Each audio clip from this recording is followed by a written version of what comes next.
Hello, everyone. Welcome to our Out of the Woods Threat Hunting podcast. It's our live Discord interactive edition. It's where we really aim to kind of cover burning topics related to threat hunting and security stuff that we like to talk about, people like to know about.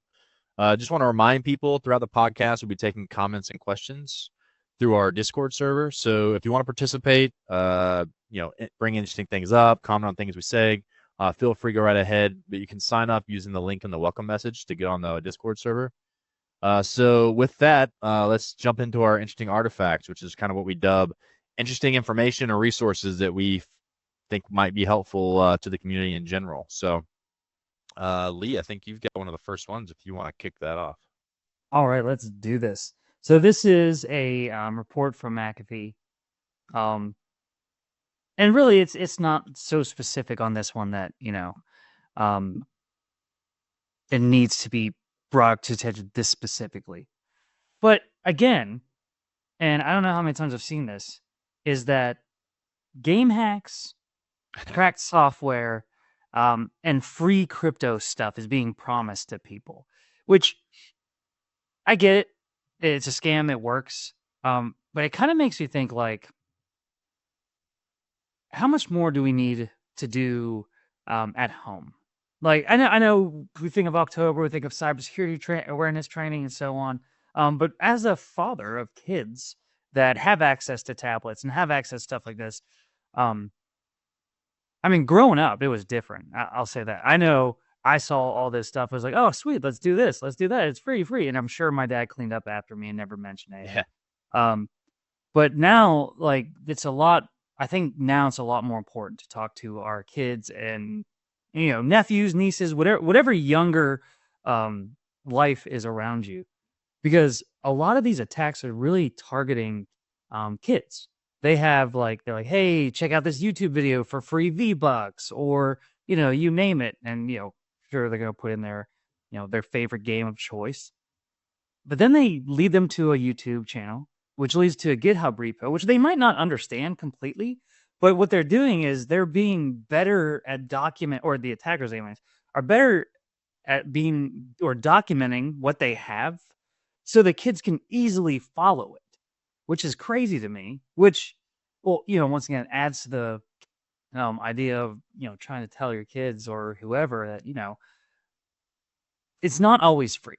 Nothing's ever free, and I think we could think about like the big sites that collect data on people that have been called out. I'm not going to throw out any names, but if it's a free app, free software, free service, there's something behind the scenes, and it's really important here too, especially if you have like a family computer where you are storing passwords, profiles, things like that, important information, financial information. That you really get this across that, hey, listen, if you ever see anything like this, it's probably a scam. It's never, if it's too good to be true, it is. Yes, and but the fact that they're going at these lengths to be as documented and to be as thorough so that anyone can follow these instructions and compromise themselves is really interesting. And I just like bringing these up. I know it's not very cybersecurity related when you take it home with you, but at the same time, it's showing the vulnerability out there. Um, yeah, and I always like to share this as possible because it's just like kind of like the IRS kind of scans. Every tax season they come around, and we're gonna see this time and time again.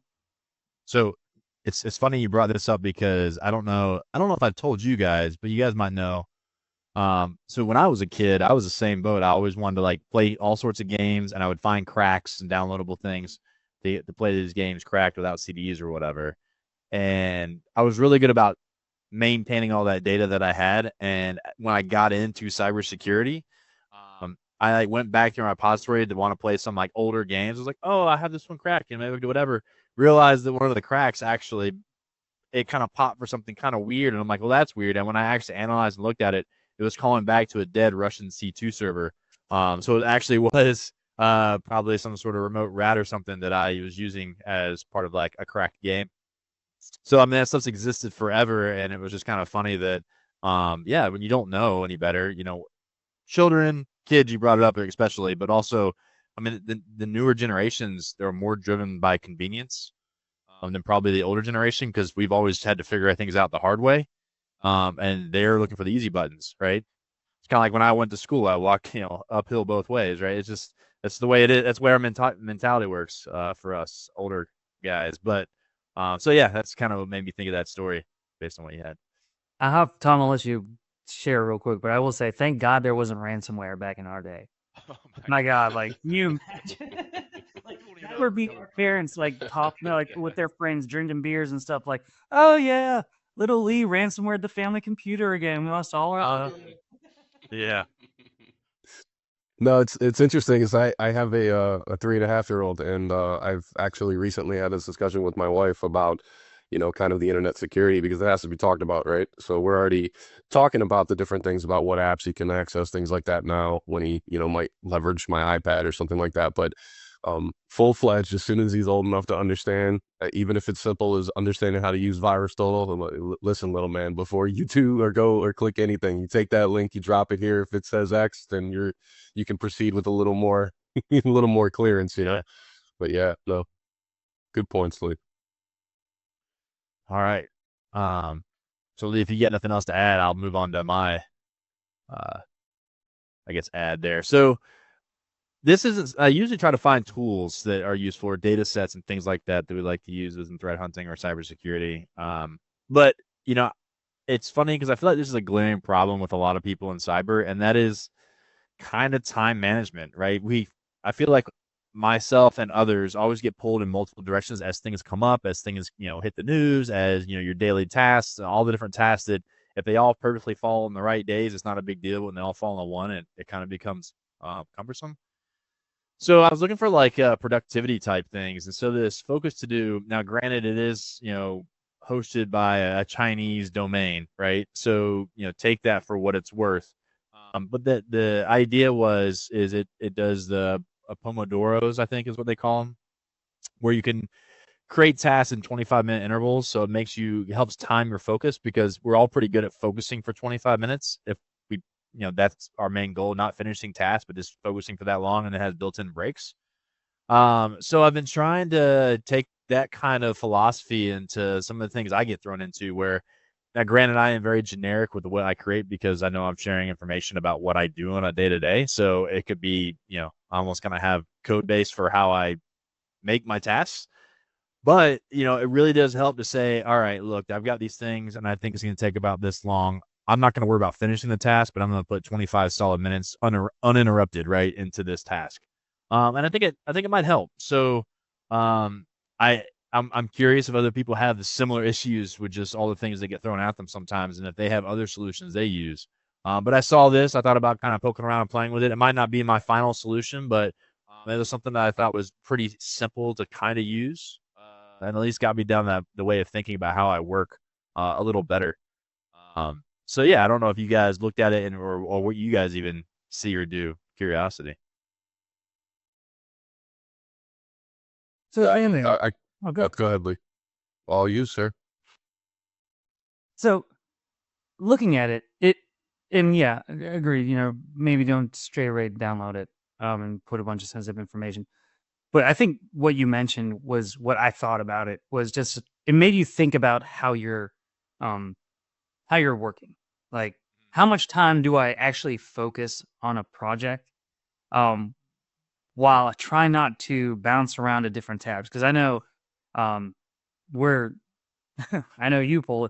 You always have a bunch of tabs open, right? So it's like, oh, where was this? Where was this? Popping around all the other places. It definitely made me stop and think about, like, wow, okay, the next task that I'm going to try and accomplish, why don't I just set, maybe start baby steps, like 10 minutes, just focusing on that alone, seeing what you can get without any distractions. Um, I mean, don't worry, it'd be perfect. But I think realistically, the real world is, people reaching out and, disrupting that. But I mean, it's a nice way to think about, am I being more efficient and how am I really focusing? So So to be cognizant of that. I'll be honest. And what was funny to me is it made me pay attention to how long I actually focused on something before I got distracted. And so I'd be looking at the timer, I'd be like drilling on something, and I'd be like, all right. And then I kind of hit that natural pause where I'm like catching my breath and trying to think of what I want to work on next. and then I get distracted, and then I'd be like, oh, I'm supposed to be focusing. I look and it'd be like 10-minute intervals. Like I could focus on something for 10 minutes before my attention's usually grabbed, and I was like, oh, I should really be better at this, right? So that part was interesting, just kind of trying to play with it a little bit. But what do you got, Tom? No, I think this we play in a place where data is so helpful, especially in our line of work. Um, Also, I can't help but notice the idea of this and like looking at it, not this app specifically, but the idea of what this can do, and just think of all, the fellow neurospicy folks out there that this is, we're optimal in all these different kinds of ways, and tools like this can help us. I remember using, in a previous role, I remember leveraging some of the stuff that Microsoft was trying to roll out. If I remember correctly, it was called like Insights, I believe. But basically it had that integration where it could show like the way you were spending your time and where it was going. And I find that stuff very helpful to kind of optimize my workflow into different things. I think even going deeper is like having something like this where you can kind of see where your time spent. It can help you optimize your workflow to your like like hours or prime moments, where if you have a project that has higher concentration requirements, you can know the windows by seeing this kind of data that you put together from tasking yourself in this way. You can see where, hey, I have this project that's higher priority. I should put it in this window because I know I'm going to be able to give that high focus in those specific areas. So tools like this, I think I'd love to see them a little more accessible. I'm sure there's stuff out there. I know I've poked around with a few, especially on mobile. Um, Usually there's a lot of managing it, which tends to throw me off. I'd love to see something where I could, almost set and forget, almost integrate with the different things it So does. Kind of like what I was seeing with Microsoft. So you mentioned the managing piece. One of my solutions for that, because I knew I was gonna have the same problem, was my very first task every day for that 25-minute focus was setting up the day. Right. So like, and then I was like, why don't I do this every time anyways? Because I usually just grab the first thing I think about and start working on it. But that actually taking that pause actually made my day run better too. I mean, it's just dumb things that once you get so ingrained in habits and to dos, yeah. So It's good to have data points to help course correct your own personal operate. I'll listen to data. I won't listen to people's opinions, right? They're looking at the Pomodoro technique that who was it? Genome Pops mentioned. Yeah. I like it. I think we should set our work around this. But it says set a time for 25 minutes, and then when it ends, take a break. And it says repeat steps 1 to 3 more times. Then you get So that 15-minute break. Was that 75 minutes of work? And justify it? And then is that longer break just you're done for the day? I was 5 minutes. It's 5 minutes after every 25 and then 15 after your fourth one, right? But like what's nice is it does make you disconnect so that I think you can be more effective. But yeah, it's built into the to-do thing I had as well. But it's just interesting because I've never heard about it. Sorry, Harp6X mentioned ticktick.com, which I'm checking out as well. Yeah, I looked at that for a brief second. That looks actually a lot better. So I'd probably promote that just like he was saying. So I thought that was a good share for sure. Fine. All right. Sorry about that. Yeah. Oh, you're good. I appreciate the crowd sharing some of those resources. I want to look at those too now. I know. I wish like I had this conversation before I picked this because I was like I kind of already like what I'm saying. So Tom, what do you got? So oldie but goodie. Some might be aware of this, some might not, but I felt it was relative, especially to our topic of the month here. So this is a little tool set from MITRE. They created a CTI templates. So pretty simple, pretty straightforward. There's a GitHub repo out there, and this project basically aimed to help deliver templates for different kinds of reports, whether it be threat actors like IR, treason analysis, looking at specific campaigns, or building executive reports.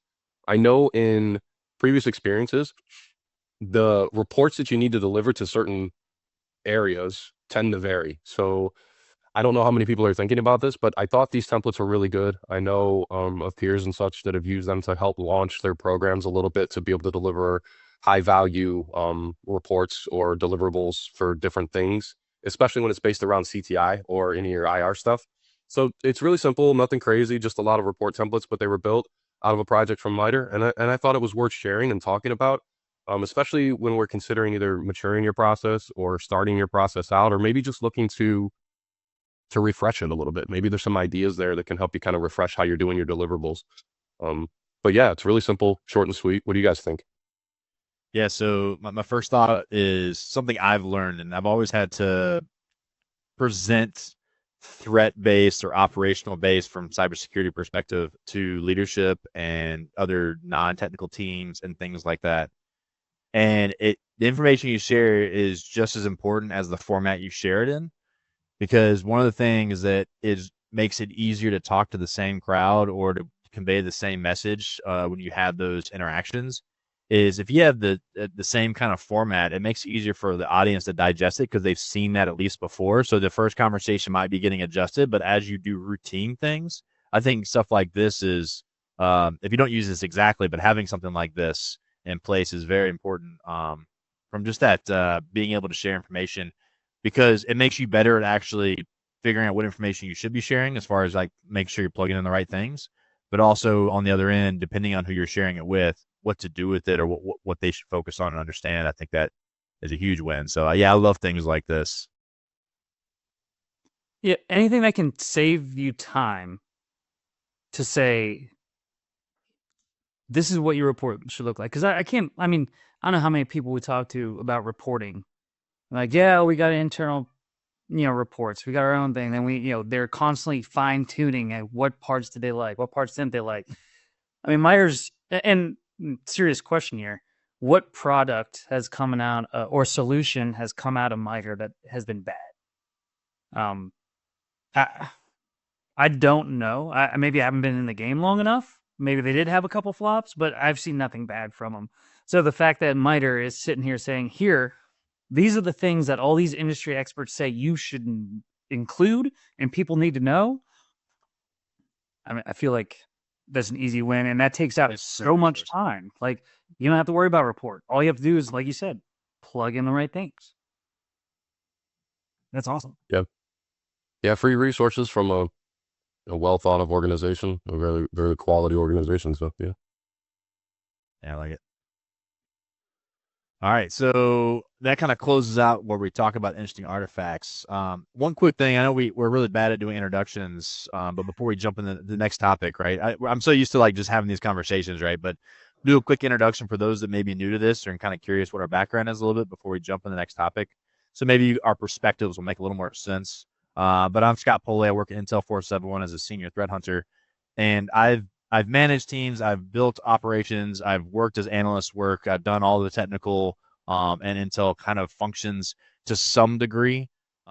So I'm kind of just pulling on all those strings when I build my opinions and comments or whatever. So, but yeah, definitely if you are more curious about exactly what I've done, hit me up on LinkedIn and connect with me there because we can have ongoing conversations as well. I love talking to people. So that's me. I don't know who wants to take the reins on the next introduction, but go ahead. I want Tom to go. Tom Costera. I've been in the field now for a little over a decade. That's pretty similar to Scott. Helped build out operations.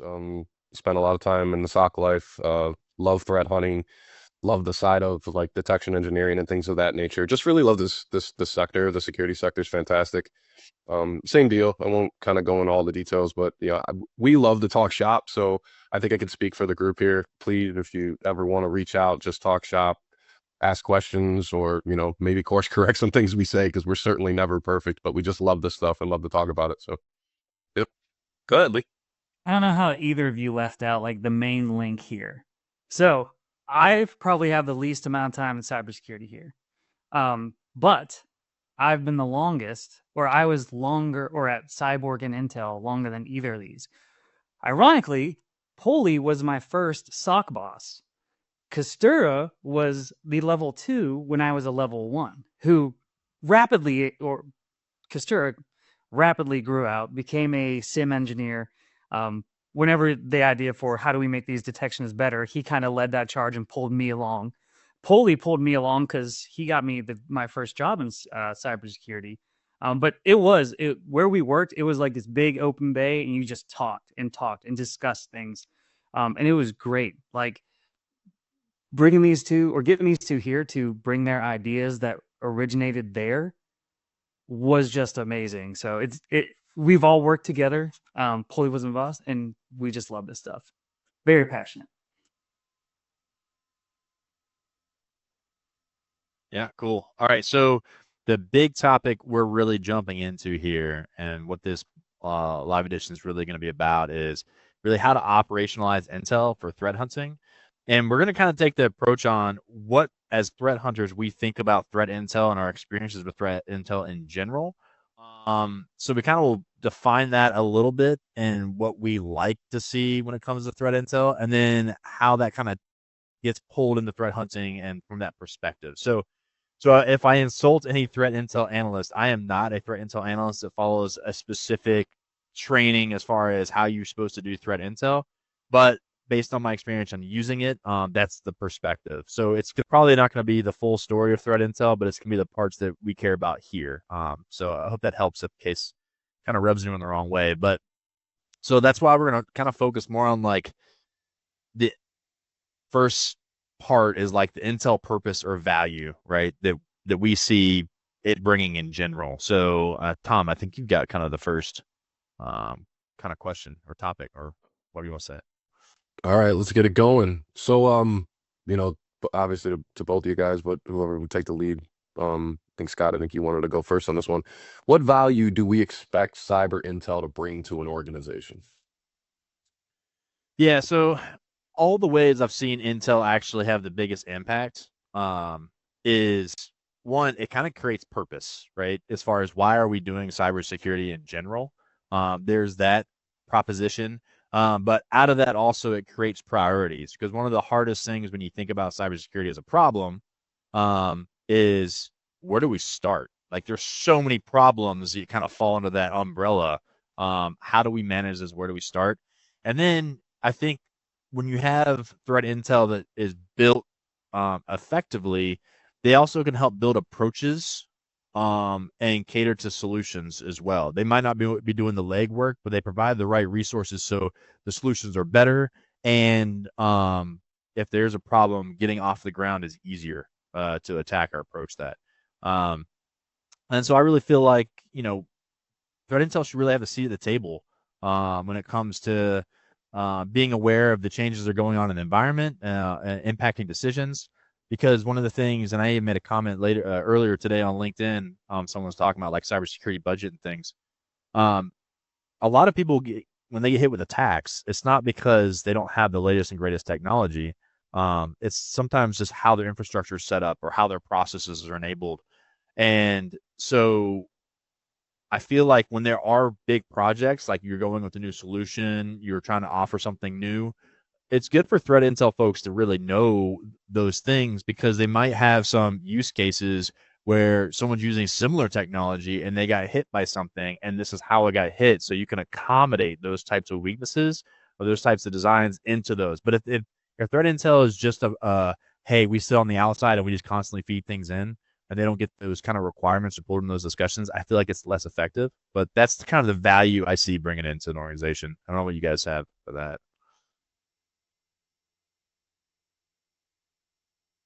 Oh yeah, I'll chime in. No, I mean, I think the expected value, it's always going to vary, but I think there's, Yeah. there's really no dodging intel if you have a security anything, right? Like it's innate and part of the whole process, and it's just whether you apply specific focuses or efforts around it. But whether you think you're using CTI or not, you are. So if you're just watching the news, if you're seeing Yeah. something new is out, you're That's using it. So the value is absolute if you have anything resembling a security organization inside of your company, big or small. What do you think, Lee? So I feel like if you have an established CTI program, and I'm going to relate to like security and threat hunting as well, it should really drive the security efforts. They know the threat landscape, right? Their job is to look at threats that are to the company that you're in, look to see who could be wanting to harm them, attack, and so on, based on industry, based on geolocation, geopolitical stuff, you name it. But that if you stand up a threat hunting team or even a security operations center, and you're like, yeah, we're just going to put generic alerts and detections, that's going to capture your generic attacks. But if there is someone significant enough that wants to target you, um, whether they be unhappy with your service or hacktivism or just don't like who you are, or say like political stuff from the boards or CEOs or whatever, if they make statements they don't agree with. If they want to target you, then they're not going to use the generic attacks. So that's where CTI really shines, is keeping people up to date about what that threat looks like. And if they extend into the actual, underground and like start picking pieces apart, and then they can figure out what their actors or bad guys are doing. And then feed all that information to your security teams to bolster that, to better prepare them, set up detection, set up alerts, go for threat hunting for certain things, and so on. That's where I feel Intel brings in, because, like I said, you could stand up threat hunting or security operations center, and then you'd be alerting your environment, setting up, tailoring things like that. But from the outside in, you kind of have a limited view. So, kind of flipping on its head, can, threat intel teams or functions have value even if they're not directly applied? Yeah, I think 100%. I think it's hard to come off the yes box here. A lot of it has to do with the idea that maybe it doesn't apply overwhelmingly to your org. So to use a very loose analogy, let's say you're in the financial sector and you get some intel that's referencing something from the energy sector, as a really loose example. Yeah. You might disregard it because it's not directly impacting something near there, and it might not necessarily be like vendor specific to where it applies either. However, knowing the trends and knowing the way things are shaking and shifting, because if you really are watching the intel, you can kind of see these directional shifts that happen. Pattern. Yeah. Yes, and it gets you kind of ready to know what you might face. You might see something that you might want to up your focus on or prioritize more to put in some efforts, whether it's a security application or policy across your org, or all the way down into your SOC. You want to build detections, or maybe you want to add specific types of intel into your ingestion stream to help enhance those things that are outside of your general scope. So I think that it has value.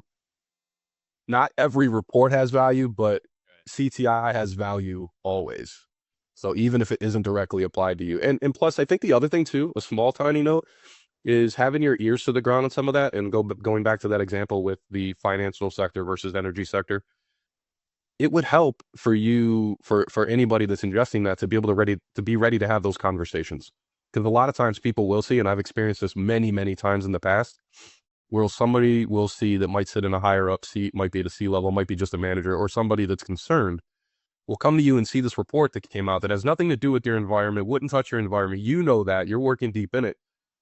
But you should be ready to have those conversations to help drive that and make people feel kind of like engaged with you, and you're on the same team. Feel that conversation. Already aware, control the conversation, right? So yeah, just Does it bring value if the intel that they ingest isn't applied, or if the intel program isn't applied? Well, it's kind of like, a lot of times. So when I was looking at the problem, like if you start up a new threat intel shop, right, you're going to be worried about collecting things and just starting to analyze things, but you might not have anything to deliver necessarily, but you're learning things, right? I feel like that's an okay day one problem, but I feel like if you're like 3 or 4 years into your shop, I feel like you should have now something you can directly apply. Otherwise, you might be doing things wrong to some applications. Is kind of how I look at it. And the reason why I bring that up is because a good example for me, when we were doing the Cyber Shield exercises, I remember they were trying to train Intel analysts to be kind of cyber Intel analysts, but they were trained to do Intel, but not cyber. So the cyber thing was kind of new to them. And what was interesting was over the years, while they're trying to integrate and train these folks to be effective, you can see where the first exercise they integrated them, they didn't offer a lot of value. It was like, I know it was a fake scenario, but they'd be like, oh, we just heard on with the dark web or on whatever source that, these bad actors are interested. It's like, that's cool. Well, we already know it's going to be a red team, blue team exercise. Like, that didn't really add value to what we're going to do operationally. And then they kind of got better where they would say, hey, this one enclave, they're sharing that they got hit, and here's the IOCs they're using. that's cool, but we also know the IOCs are going to be very different from enclave to enclave because it's exercise and they're supposed to be different, right? So it was like you're sharing kind of the right things. But then what was really interesting is when they started sharing, like, hey, looks like this one enclave was hit and they took over the web server on the edge, and that was their foothold. And then from there, they were able to again access. So now the information was like, okay, we have somewhere to focus. And then we were able to drive in and say, looks like they're hitting us the same way here because we see activity now to go investigate. So it was like, it was really interesting to see how it matured. But you can see this similar day one problem where they're like, we know bad things are out there. I don't know if you saw the news. And it became more of a news versus a here's some things to consider. Okay, because I was a little confused. I was thinking like, I get it. If you're collecting intel and you're sharing it and talking about things, that's great. But the value comes with application.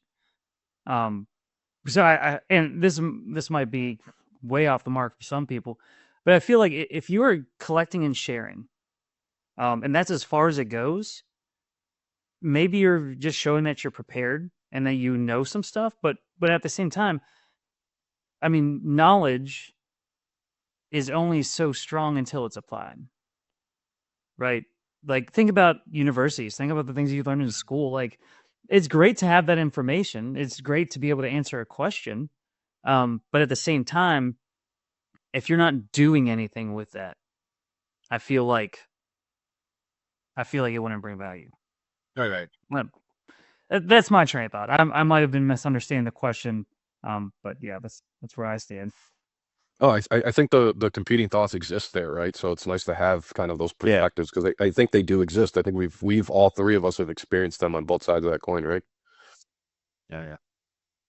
All right, so moving along a little bit, how should an organization approach its cyber intel driven operations? Like how should they think about, whether it's spinning it up or maturing it or enhancing it? What are you guys thinking? So yeah, this is when I was kind of going back to like, your day one problem, you might not have a great focus. You're just trying to figure out how to digest and collect and come up with those deliverables. But one of the things, especially if Intel 471 that we have our GIRs, like our intelligence requirements, like that's something we try to map things to. And I think that's kind of a good thing for an organization to kind of have as a deliverable to the Intel folks. Like, what are the requirements and what are the things we care about? So, but what that really kind of defines is some cyber Intel folks, they focus on cyber, right? I know a lot of young people in the career, it's like, I need to learn everything cyber. So that's like the focus, but you got to kind of figure out how to slice that up. Because you kind of know enough about yourself to be able to know how to apply it. So knowing the vertical you live in, also what are some adjacent or related sectors to your sector? Maybe you're in waste and water management, or you're an internet service provider, but you kind of fall under critical infrastructure, right? So then knowing critical infrastructure is where you fall makes your net a little bigger, and understanding of what threats may care about that, stuff like that. So that's kind of always important. Geopolitical relations also important to note. Like, if you know what's going on in the world, then you kind of know what, who's got stakes and what that could be helpful. And then I feel like it's good to understand and identify threat categories, as far as what kind of threats do you, and not necessarily like who, but like, do we care about ransomware operators or not? Do we care about nation states or not? Like, understanding those higher level categories, and then start to try to identify past threats or known threats, and then collect that, relevant information that way. And then, you always got to kind of be aware of those opportunistic attacks. That's kind of like, how you deal with the noise, and you look at it that way versus looking at it as like a real threat, because that's something when you talked about earlier, leadership comes to you because they see something in the news.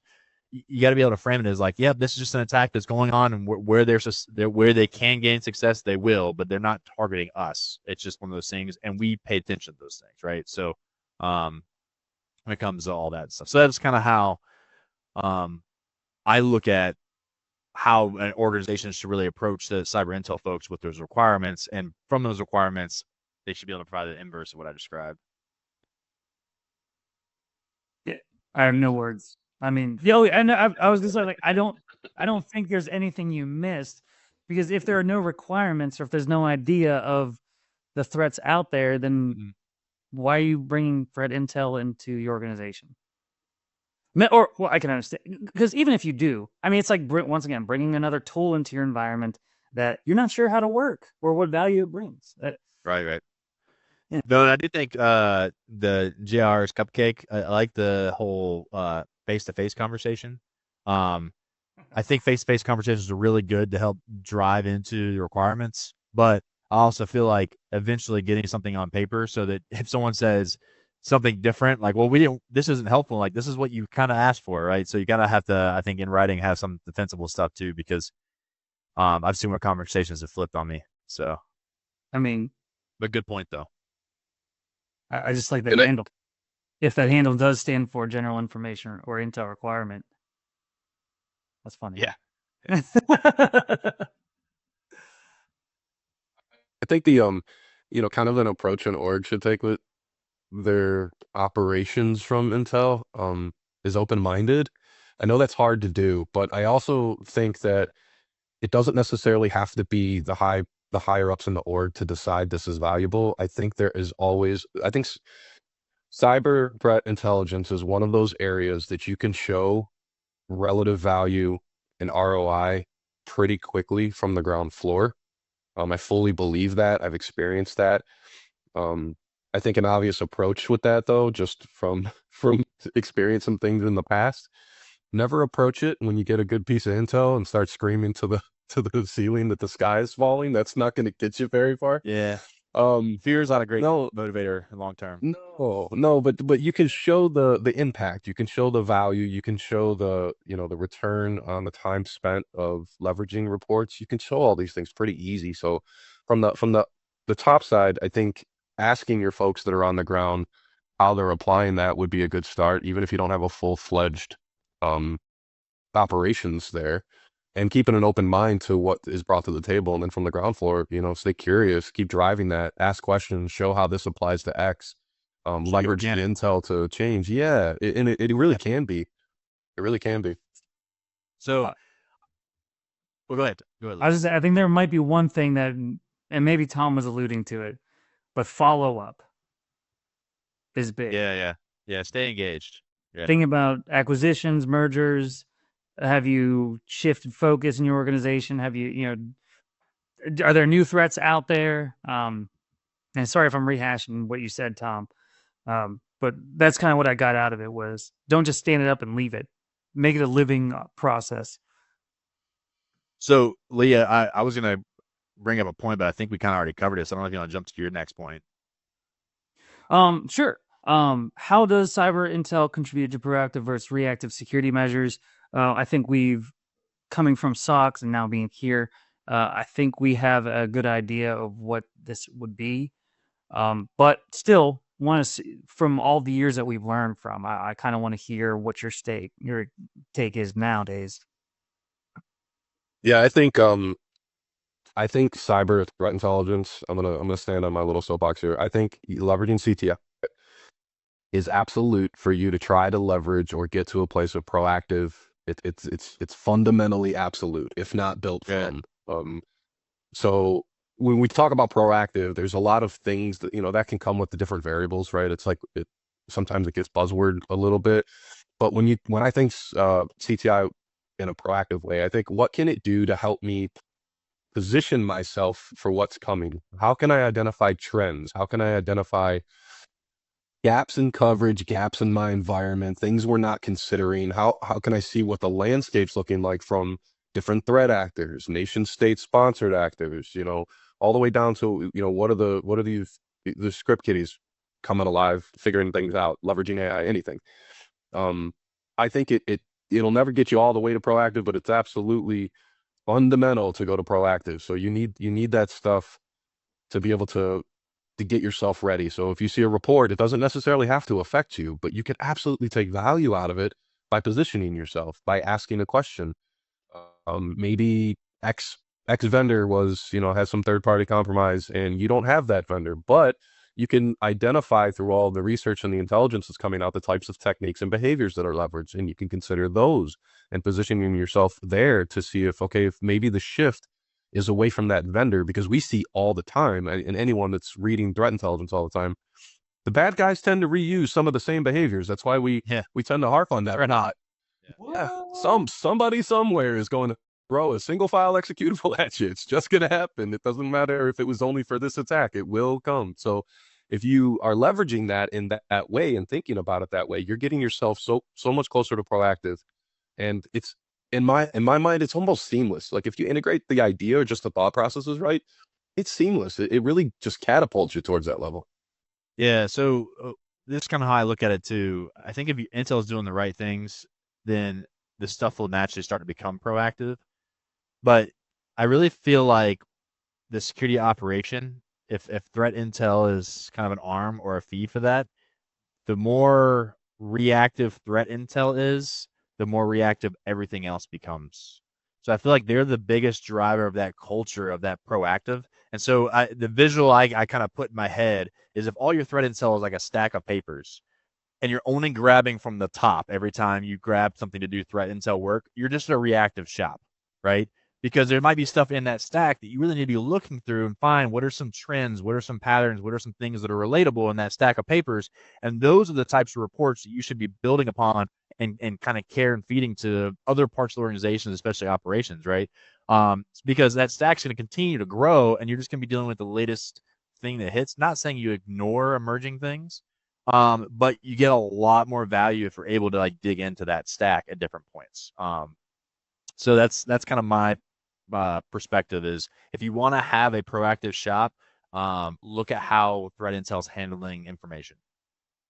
And what actionable items they're bringing to the table. Yeah, If they're only bringing IOCs, it's all reactive. That's not proactive. Let me, before we move on to the next question, let me actually tweak this. Can you become proactive without using threat intel? Truly proactive. I know this isn't in the script, so I No, can't, man, I like, cannot see how. I can't see a way for yeah, it. because But even if you don't have a dedicated team, you're gonna have to do research, and any research being done, I would put under that, you're doing a threat intel function, right? what if you're only running unstructured hunts? Oh, so you're kind of like doing the needle in the haystack, or you're doing like rarity type stuff? Yeah, so you might find things, but when you find them, you won't know what they are. So then your research is on the back end. I feel like I don't know what this is. What's going on? If now you have to be like, is this bad or not? Then you start pulling in. Well, have I seen this before? Is anyone else seen this before? I mean, so I feel like it just kind of feeds a different life cycle, but one that can be scary because there's more. I think you're more prone to miss things. Like you might find some really cool things, but I think from like a success rate, I think you might have a hard time. Yeah. yeah, but even countering that, even with the loosest idea, you're getting it from somewhere, right? Wouldn't that in even the loosest senses be classified as intelligence or CTI in some layer, maybe not full fledged, but if you're like, hey, I want to look for this thing because I read or I know it's bad because X, you're kind of leveraging that, right? Either generation. Ones are just like almost like user-based analysis. Like, what are my ARM Okay. doing? What are my finance people doing? Let's Maybe you List off their environment, right? I think that's a valid thing, right? If you're creating your own intelligence because you have something that you're able to build, I mean, you're still kind of building your own reporting, so it's a function, but yeah, it's a different. I mean, of course, you have to like make us think about the problem differently, uh, but yeah, it's a good point because you kind of flip it on its head. There are different ways to do threat intelligence, but I feel like it's harder to make that it's proactive work, but I don't think it's proactive as far as dealing with threats. Maybe I'm wrong. It could be the equivalent to flying blind. I mean, yeah, fair point there. Jim, here's the thing: you'll celebrate your wins as if you did really good work, but you'll never know when you fail, right? So you always look like a winner in that perspective. You just might not win that often. Versus the other way, you at least have something to say. Well, we failed this many times, but at least we know what work we put into it and what we covered down on. So threat hunting 60K, only unstructured hunts bring you only wins. If you want to come as the wizard from the pile. Holy unstructured win. Great job, Lee. Special effects. All right, let's move on. So, yeah, Tom, I think you got the next scrap. Oh wait, Lee, you have Back at me? yeah. Do we really want to come back at me? Just Studying the fireworks in my love. unstructured questions. No shit. All right. So if you had to categorize intel reports or info into types, what would they be and why? So, yeah, I like to make things simple when I think of these things, right? And it's kind of like the report structure that Tom you shared earlier, with like the framework that MITRE reports there. But I kind of like to think of you have the strategy and awareness type of reporting, right? And that's the kind of stuff where you're able to communicate to high level that you kind of know what's going on, you kind of know what's trending potentially, and you might have some things of like these are the things we may care about in the future or should be caring about now. And then the other category I would kind of put reporting into is like your near vertical or active desk things. And what I mean by that is, hey, we have things that are close to home or could be close to home. So we actually are going to put a resource on it, kind of like watching the needle closely on these things, but they're not necessarily immediate concerns. And then the research slash ops relevant is what I call like the third category. And that kind of gets summed up with these are the things we're trying to solve and create solutions for because we either have gaps as far as how we operate in certain areas, there's specific attacks happening within our sector that are directly relevant. So it's really a way to say close to ops, close to home, and strategy. It's kind of like where I kind of break those up, if that makes sense. How do you guys think about it? Yeah, I like all those ideas. I don't think that I think you need to apply categories no matter what. I feel like if you Yeah. don't, you're getting yourself into a big pool. I think there's a lot of ways to go about this. For me, I'm gonna go off a couple different experience points just to toss this onto the fire. Depending on what your ingestion rate is, or kind of like the level of the amount of reports or the variety of types of intel you're ingesting, the value that you get from them should be categorized in like a living, breathing way. So what I mean by that is, let's say you have intel source A, source B, and source C, and you get 30 reports for each. You kind of like goes to a level of maturity, but if you can find a way to assess the validity of their reports and their value of the reports, you can use that as part of your ingestion structure to better leverage the intel in a more seamless fashion. So that's one way that I think categorizing them works. Because I think the validity of reports really helps you. Some reports are highly technical and you can plug and play different things into something like detection engineering. Other reports talk about the problem, but they don't really give you anything actionable. But at the same time, there are some reports that live and breathe in that way that just help you be able to have the conversation with maybe an executive or something like that. So I think putting those kind of categories around it, like immediately relevant to operations, relevant for, you know, discussion, and then validity categories. So like these ones rank higher than others just based on the value of the intel or the quality of the intel. Those are just a couple of top of mind for me. Yeah, that makes sense. I'd answer, but I am deep in uh, these thoughts. Good questions from eccentric, eccentric ethical. I might be saying that wrong. Eccentric. But they're basically asking, how do you do Windows-based threat hunting? If a new process is getting created, where are the indicators? How to identify if a task has been created by an attacker, legitimate user, or system?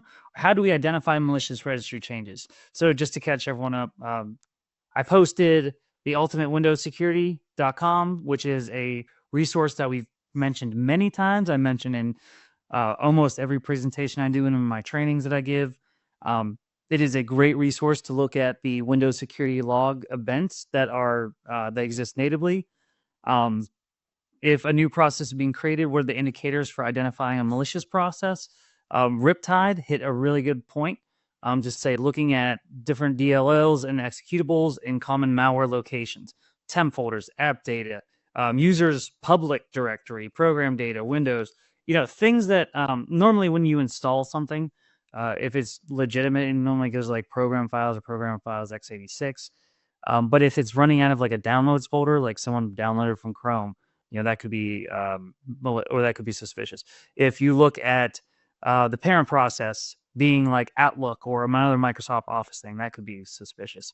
And I'll get back real quick. As far as registry modifications changes go, you could look at the process that created the registry modification, which could be suspicious. Like if it's not reg.exe, regedit, or I think, or regedit, or something that is legitimate or coming from a System32 directory, that's suspicious. If it is referencing something in the registry key, that looks suspicious as well. So like referencing a bat file or another script file or an executable or DLL that's in one of those locations that Riptide mentioned, that could get suspicious as well. So instead of just looking at the event itself, you got to look at the context, look at all the information in there, what spawned what's referencing what, and so on.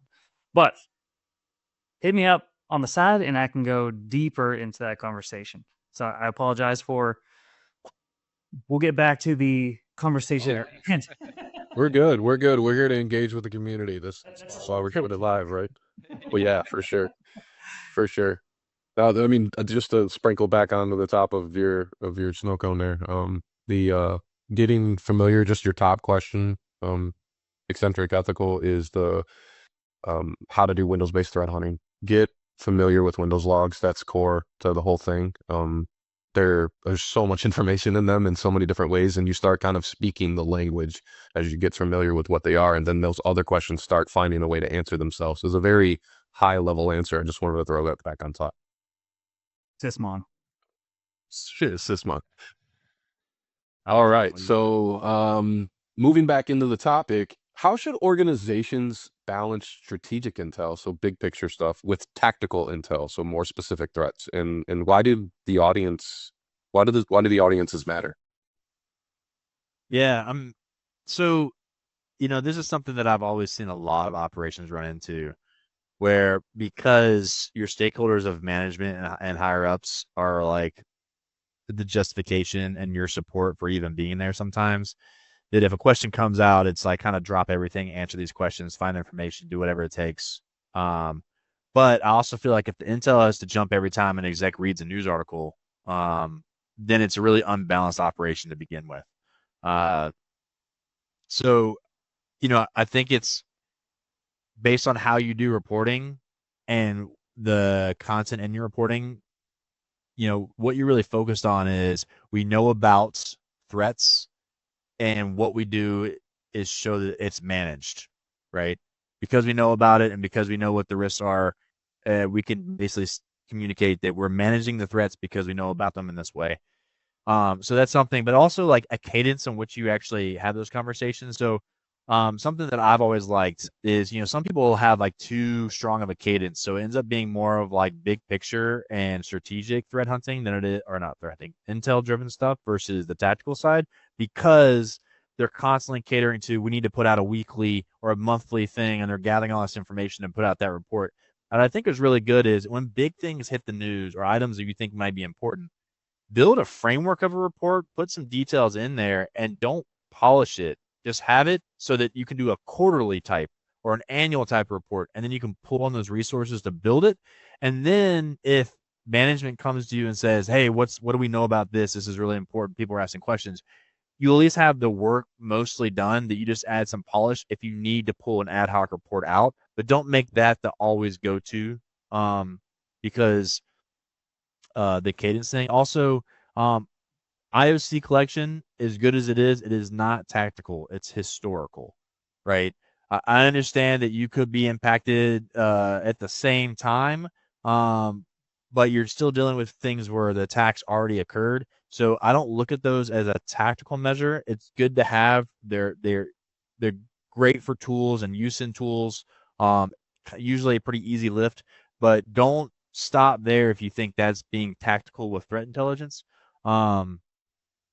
And yeah, so and tactical is something that always should be ongoing, right? That's where I think a lot more work should be spent than the strategic, because it's I think what moves the needle the furthest. Because explaining to executives what's important and maybe can help with some budget decisions, for moving the needle, but it doesn't move the needle every day. So you might move the needle big once every couple months, but moving the needle consistently is, I think, a better mark of success. So I don't know, my take. I got nothing again. I mean, Okay. you don't want to throw too. I mean, what I think of, you don't want to throw too much technical jargon at a higher up that might not understand what's going on. They might have more questions that are not related, or they might get not Definitely confused. frame for the audience. Yeah. Right. Like you don't want to be like, we saw this attack chain, blah blah blah, and then, and if the question is, well, what does that mean for us? Then you were too technical. Now, on the flip side of things, if you're working with technical people and you're just talking big picture, yeah, whatever intel you're focusing on, it's got to be applicable to the group that you're talking to. Yeah. Yeah, I think the something in this question that is interesting to me is that I think that the perfect sweet spot to be is merging both of them together, and that can play to all the audiences. So what I mean by that is your big picture and tactical pieces, you really want to meet in the center there because they affect each other. So as an example, let's say you have an executive that comes down to your operations and they come to you, screaming the sky's falling. They read this report or they seen something on the news or they got a Forbes article. That's actually happened to me before where everything got shook on its head um because of this one thing. And it stood the operations folks on their eggs and they're like being centered to panic because there's panic up here. And then in the inverse of that, I've seen where analysts see something and they don't fully understand how it applies to an environment, and they're leveraging this kind of real specific threat that doesn't necessarily apply, and they're screaming the sky is falling and they feel like they're not heard. Yeah. So there's this merge point where you want to get to be able to have these discussions in a place where they both come together. So it might be really scary threat, it might not have the impact you think, or it might look like a really small threat but it might have a huge impact. I know it sounds like I'm talking on both sides of my mouth, but there is a fantastic art to being able to have those conversations, to something Lee alluded to. So the audiences really matter because you can't come from a technical spot and go sit in a room with a board of directors and start showing them log data and talking about the behaviors in depth. They're not going to really grasp what you're trying to They tell might not them. even care. They might not even care, right? They might be looking at a different perspective, bottom line, etc. So there's a merge point, I think, with those two things. You got to kind of find a way, optimally to get them together in your orgs. Well, so when we talk about how we have those conversations and something always gets brought up, what is your take on the whole MITRE attack and how that applies to everything? Lee, if you wanna go ahead, I always have plenty to say here, so I can let you start this one, my guy. You just want to talk at the same time, and we'll see who's righter. Please do, please. What could go wrong? I love the MITRE ATT&CK matrix. Like maybe you or I alluded to it earlier, but MITRE puts out very good solution products, resources. I will say the one thing that, and it's not even on them, but the one misconception that I think I see about the MITRE ATT&CK matrix is that it can be used to convey a message of coverage, effective coverage. And I guess I'll be the doom and gloom guy. Tom, I'll let you talk about the good stuff around it. But so, you got the grid, you got the matrix, you got all these behaviors, tactics, techniques, and sub techniques about what adversaries have done in the past. But from what people also like to do is they like to get their grid and highlight, make a dashboard, and highlight where their hunts are and say, look, we covered this behavior in execution. We covered this behavior in persistence. My question and my challenge to everyone out there that's listening is to not be persuaded by that, to say, yes, we are fully covered. Because if you say that we have I'm going to just use registry run startup locations as an example. It's commonly used, putting an executable in the Windows run current version run registry key, or dropping an executable or a script in the startup folder in Windows. There's a million ways they can do that. There's a bunch of different ways that people don't think about. They find new ones. Yeah. Right. You could just say we're looking at the registry key, right? Is that really like a detection? Because legitimate stuff lands there too. You might have stuff that you want to start on log on and want to start the computer. But at the same time, so it's not always malicious. There could be legitimate stuff there. So knowing your environment, and once again, there's a million ways to do it. So don't be persuaded that once you have that box colored in, that you're good to go. Always be looking for the next way, looking for different ways to improve that detection. If it is a detection, if it's a hunt, constantly improve it. But I'll let you go, Tom. No, I will admit to having fell in those holes before. Well, I am a huge Absolutely. yeah, and I'm a huge honk. I love the MITRE ATT&CK framework. I like defense. I like what MITRE does. I like the stuff they put out. I think it's high quality. Yeah. But you have to put it in perspective where it really, like you said, it depends on your organization, because your organization and what matters to it is what's going to drive how you leverage tools, and the people you have within is going to decide how you leverage these tools. It's not absolute, but I do like the ideas of leveraging like the MITRE ATT&CK framework for things like things I've tried to do in the past with like detection engineering, where you can kind of look to see if, those colored boxes aren't absolute, but it could give you good data to say, well, crap, we haven't done, or we don't have anything that's kind of touching on any of the stuff that MITRE does in lateral movement. So maybe it's like, oh, we're doing all this work here, and maybe we're not seeing some of the areas in the attack chain or in the attack matrix that just aren't being thought about or covered, and maybe that gives you the signal to put a little more effort in that or reprioritize some efforts. But it's not absolute, and it shouldn't be absolute. So I got to a place with MITRE the last time I was trying to operationalize it in a SOC where I wanted to leverage it in that light, but I didn't want to use it to report upwards, because I didn't want it to become something that was absolute. To all the points you made, Lee, leverage it to kind of see where you're at, understand what you might have in certain areas or what you're covering down on, and to help you prioritize. But don't flash, hey, we've done X and we have this much of the grid covered, because that's going to lead you to failure. That's going to lead you to a false sense of security, false sense of confidence. Anyone that's got their sleeves rolled up and is in this environment, this stuff changes way too fast to get that comfortable and confident about any one setup there. But the tool itself, the resources from MITRE, they're fantastic. They really are, and I'll stand by them for as long as I am. But it's not absolute, not at all. What do you think, Scott? So,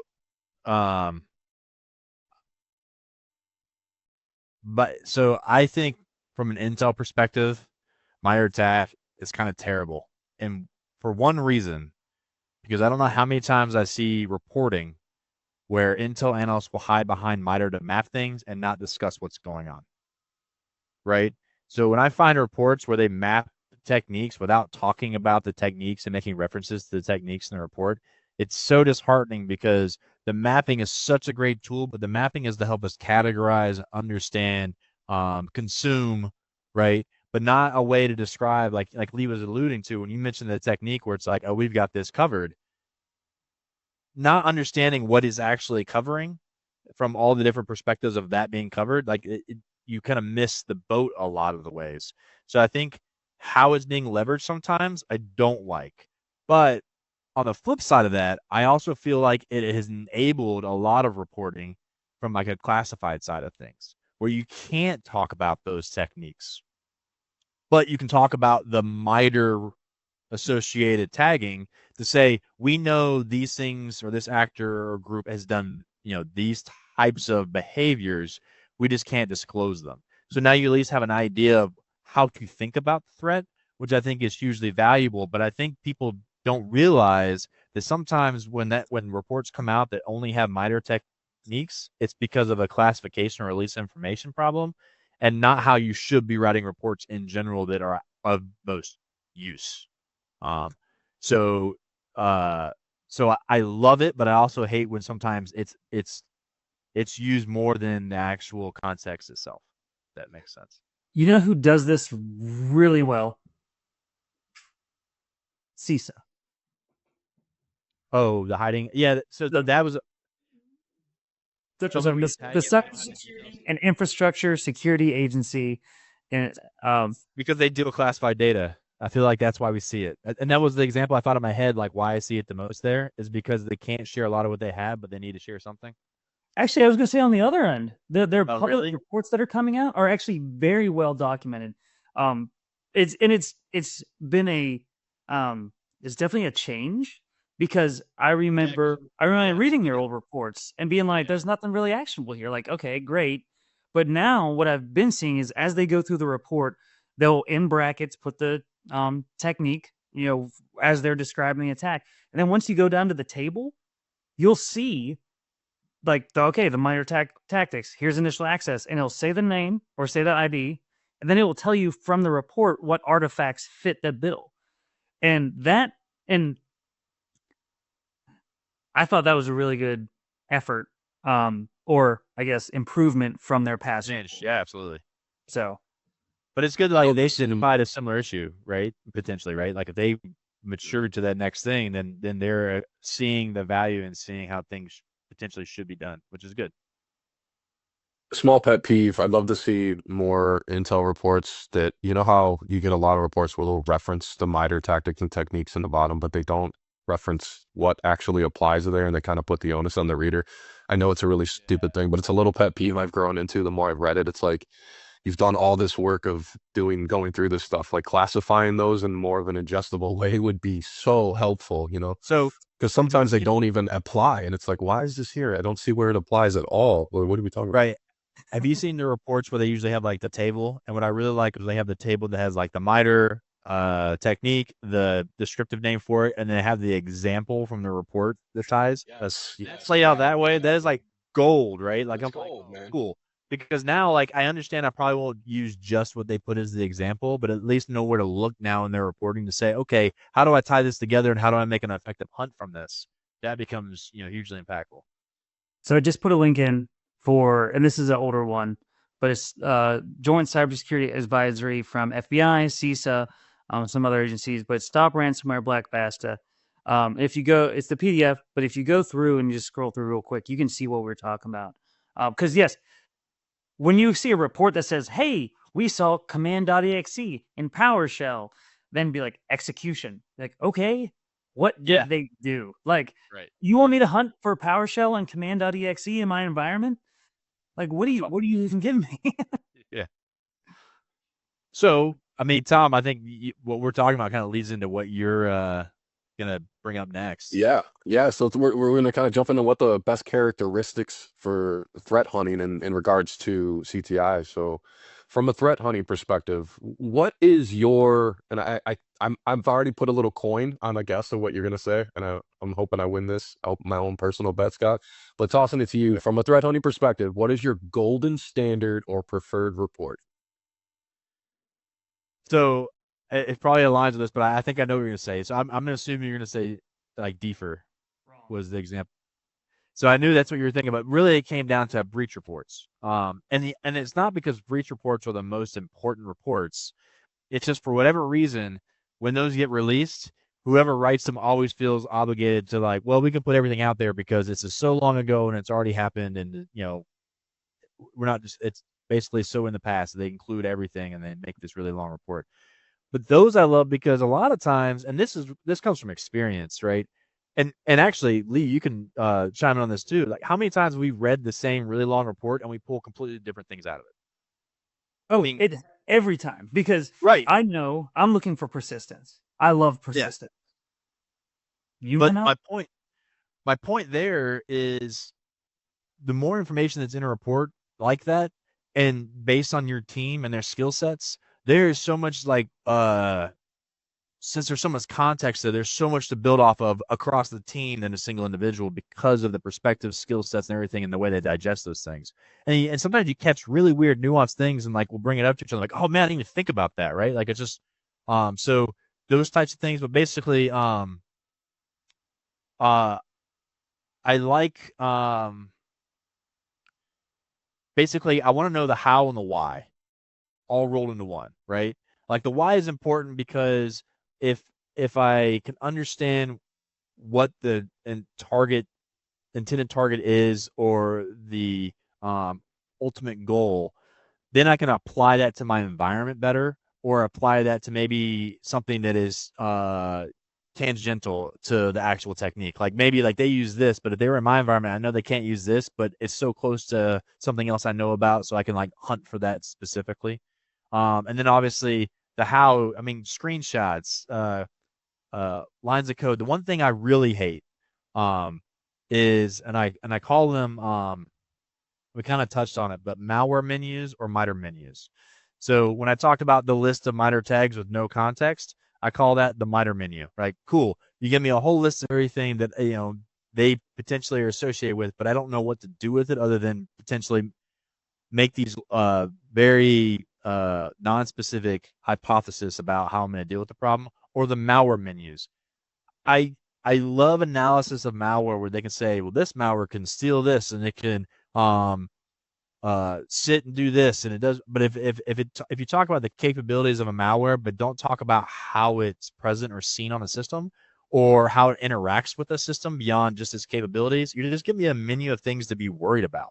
So you're really solely focused on the risk, but not on the solution.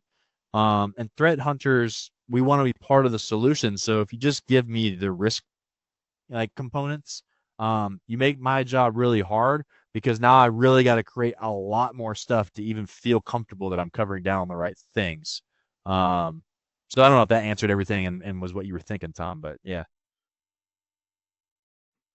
No, I mean I'm a big fan of the DEFA reports just for a specific reason. I've always loved the structure. I've always loved the comprehensiveness of it. I like the value that you can pull out of it. I like how the stuff that they're talking about tends to find its way all the way to the summary pieces, right? So like here's all this really highly technical detail in a lot of cases, and here's how you put these things in the order of ingesting them. And I've just always found great value on those. If I had my choice, and this is just my own personal preference from my experience, I'd love to see reports follow a similar pattern. But there's a lot of good reports out there. I don't want to say that there's not that's the only one, Yeah. but that's one that I really put I They put a all gold we're on that one. talking about. You Like want to like if I have one gold star to give out, that's where it's going. it's just I always use that as a reference for people that are especially new to the industry because it gives them a taste of everything. Mhm. Because sometimes you don't know what you're missing if you don't know it exists. And at least people can say, oh, there's all these things that you can learn and all these things that you can discover. It's a great place. So if you get a report that's not as fulfilling as that, you at least know how to fill those gaps yourself because those resources exist. So yeah. I'm gonna add something else while we're riding this D for report wave that we got going on. They have added labs that you can buy or that you can gain access to. So Oh yeah, if yeah. it's like doing try hack me or hack the box, and you like getting into those machines. What they've done, which is I think is even better, or is another value add, is they've created or they've taken the reports that they have, and I apologize, D, for report if I'm not explaining this properly or if I'm off. If so, please feel free to reach out to me and correct me.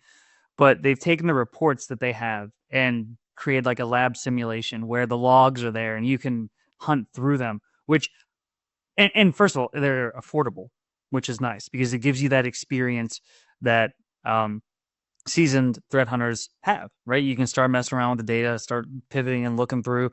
You can access the reports so you know what's malicious and what's not. Um, but it's great because they're there for the community.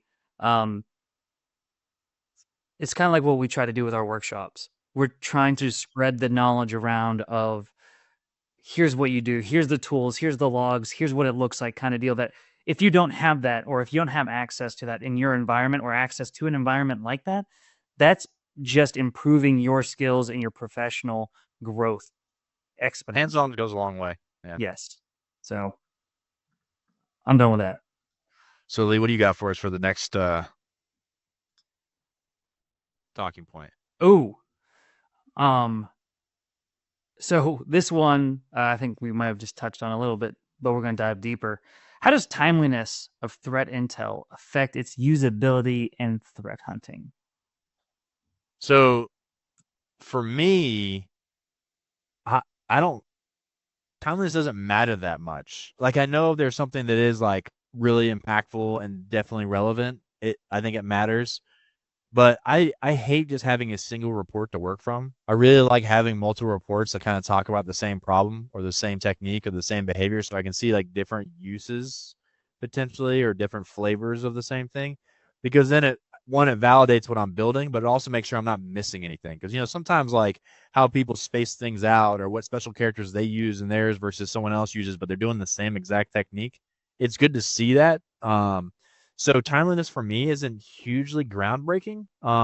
Really historical relevance to current trends. Like if I can find something historical and tie it to something current, that I think says a lot to me, and that's what I typically look for. Right? Is that kind of trending on a lot of behaviors?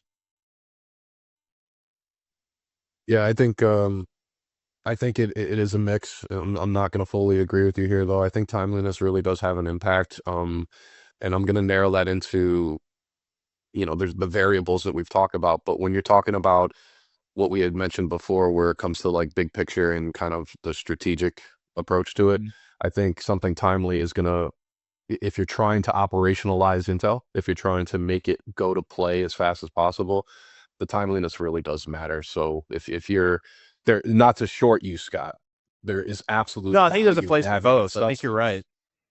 But Yeah. I tend to lean more towards I want it as timely as possible, but I want it accurate and I want the depth. So it's kind of like you have to balance those out. But if I'm facing a critical threat or I'm trying to protect a critical asset, I want to know how to do that as fast as I can. So I feel like the middle of the road there is like build something in a timely manner because you've got good intel coming in, but don't let that threat hunt just sit because it's built. Like reevaluate, right?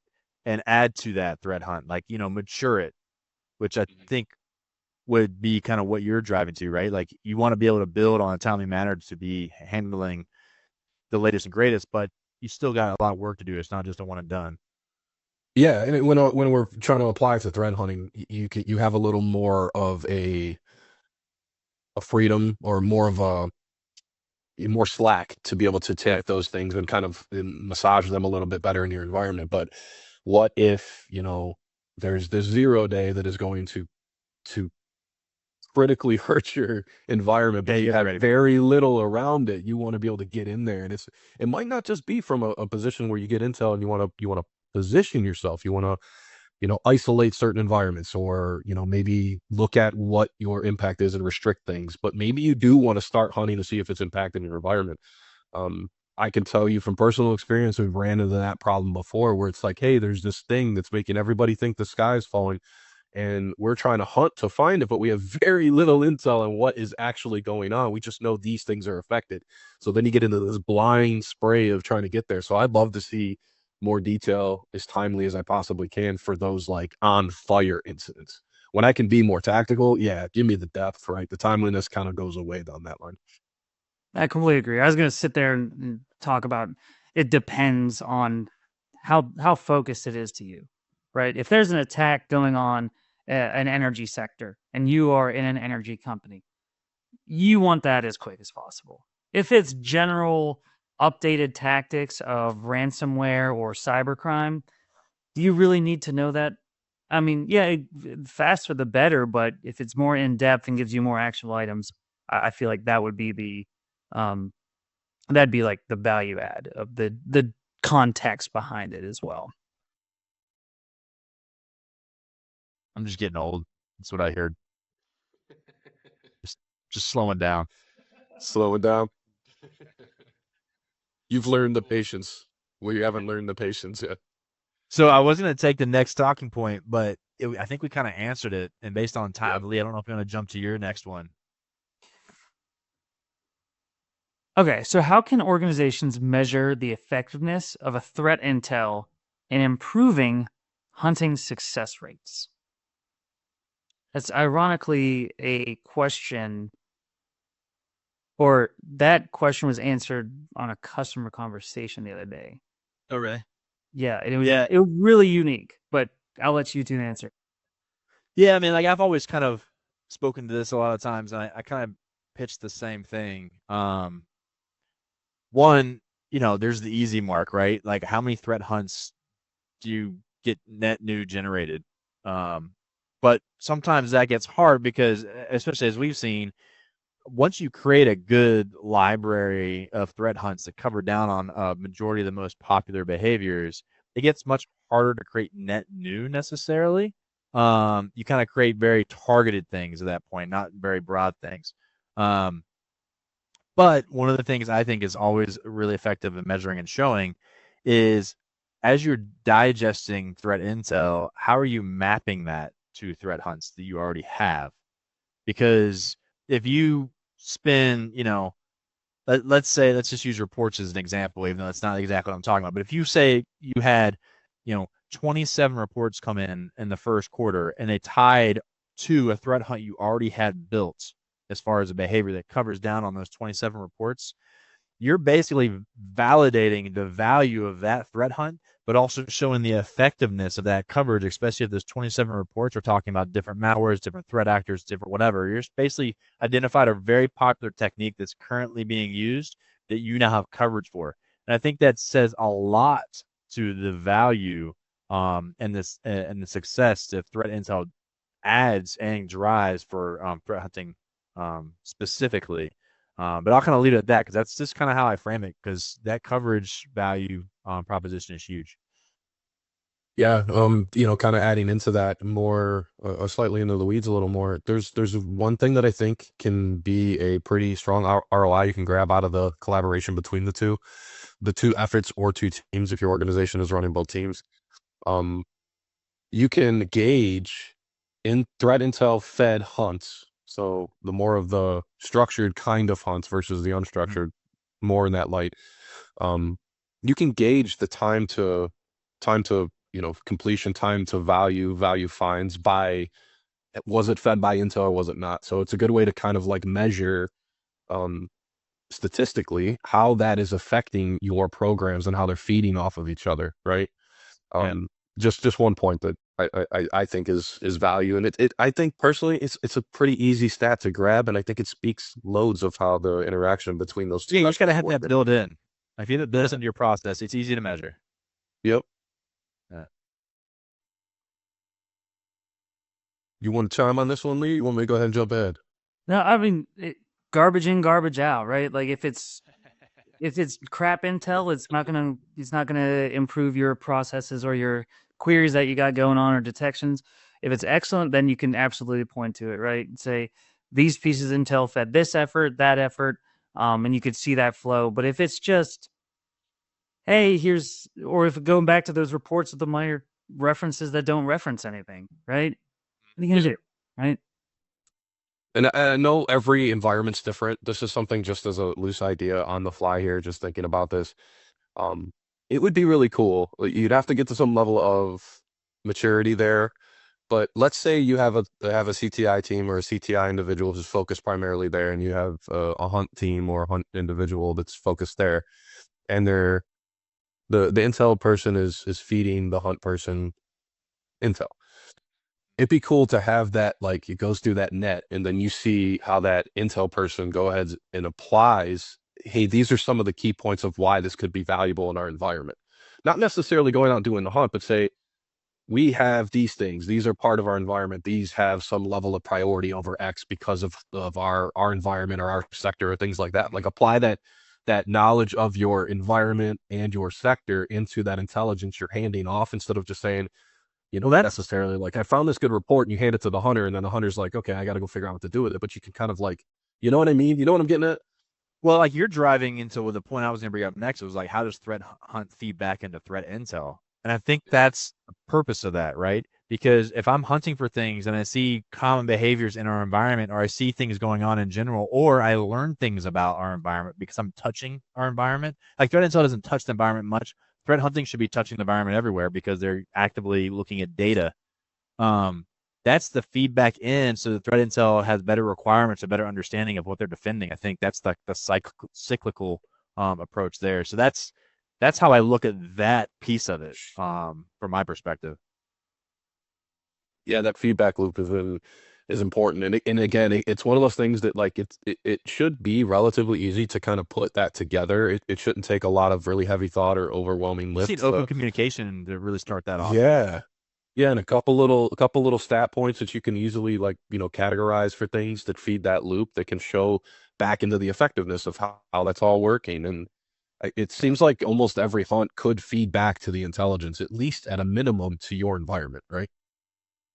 So I think it could help them understand the criticality of things. Think about that 0 day, right? If they're like, hey, this is a really scary 0 day. Here, threat hunters, go look for it. Here's some indicators or things you could hunt for. And the threat hunters come back and say, listen, like this was great, but none of software or hardware exists in our environment. They can be like, oh, well, okay, so let's look at the make and model. Okay, we know we don't have these things, stash it under not important or not applicable, and then move on to the next report. So like if they produce a report and you're like, hey, this is really good value, we created X amount of hunts for it, here's the hunts that we created, here's the artifacts we were looking for, maybe they can start thinking about, okay, well, that's how the hunt team is thinking. How can we communicate better to the hunt team with our next intel report? So the next one they push out, maybe they extract those artifacts for you already. Maybe they're like, here's like what a query could look like. Maybe they're not building in Splunk or CrowdStrike or whatever, but maybe they're just saying key processes to look for, command line arguments, and so on. So that you break that silo, you build that bridge, and then you start. Bounty Hunter says ours is one and the same. So I'm sure you work very well with each other. Yeah. Doesn't seem like there's a communication gap there. Yeah, like if you can talk to each other and see what's valuable to each team, then bring those to the table, then that alone is going to start the process of improving already. Yeah, I agree. So we're kind of coming up on time. I wanted to make mention though. So Lee, I'll give you a minute to talk about it. But February 12th, from 12 to 1 p.m. Eastern Standard Time, Lee will be hosting another workshop, Hunting for Initial Access Level 2. And we're starting this level 2, or he's starting, I'm not going to take credit. He's starting this level 2 series because they did a level 1 last year. And now we're kind of revisiting some of the same MITRE verticals at a level 2 perspective as far as maybe depth dive. I don't know, Lee, if you want to make a quick comment there before we have to close out. Yeah, so level 1 was pretty cut and dry, right? We gave you the VM, you got the tools, you got the logs, and all the attacks or all the logs in there were malicious. You could basically, everywhere you looked, it was bad stuff. Because we weren't trying to make it hard. We were trying to just introduce the idea of threat hunting, introduce the idea of starting with the hunter platform, taking hunt package, and how you could run the investigation. Now what we're doing is we're introducing a bunch of logs that are there to create noise and disguise the legitimate or the malicious, suspicious activity. So it's going to be, we'll get that for you. The Crown one, we'll get you that link. But it's going to be fun. The whole idea is to go back, look at the level 1s, and see how we can grow, how we can make it not impossible, but valuable to you to increase your skills. It's going to be fun. Cool. Yeah, so with that, I really want to thank everyone for joining. Once again, we really love talking shop with friends and colleagues. The more you guys had some really good points and definitely added to the conversation. I really appreciate that. If you like what you hear, check us out on the Apple Podcast, Spotify, or just about anywhere else you guys check out podcasts. Just so you know, if this is your first time, we do a 30 to 45-minute weekly segment that kind of touches on like some top things and from a technical standpoint, how we'd address those reports from threat hunting or concepts, how we think about problems. So check that out. Usually it drops every Wednesday if we release one for the week. But with that, once again, thank everyone for joining and happy hunting. Happy hunting, everyone. Take care, everyone.